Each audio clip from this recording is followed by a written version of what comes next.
The applications were assessed on the parameters such as the techno-economic feasibility of the end-use project, status of preparedness to set up the end-use project, past track record in execution of projects, financial and technical capabilities of the applicant companies, recommendations of the state governments and the administrative ministry concerned. The process of competitive bidding could be introduced through administrative instructions. However, this required legislative amendments for placing the proposed process on a sound legal footing.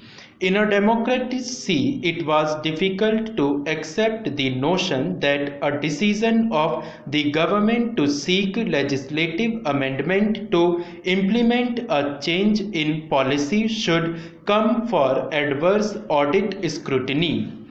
The issue was contentious and the proposed change to competitive bidding required consensus building among various stakeholders with divergent views, which was inherent in the legislative process. There was opposition from the major coal and lignite bearing states as they felt that it would increase the cost of coal, adversely impacting value addition and development of industries in their areas, and would dilute their prerogative in the selection of lessees.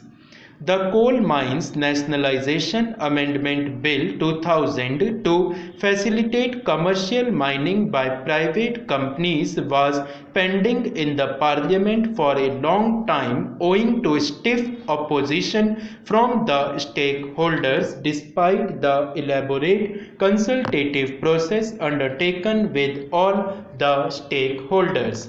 The Prime Minister further said that the CAG had computed financial gains to private parties as being the difference between the average sale price and the production cost of Coal India Limited to the estimated extractable reserves of the allocated coal blocks.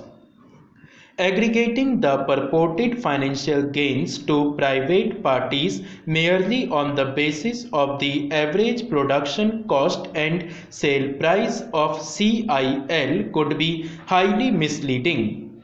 Moreover, the coal blocks were allocated to private companies only for captive purposes for specified end uses. It would not be appropriate to link the allocated blocks to the price of coal set up by CIL.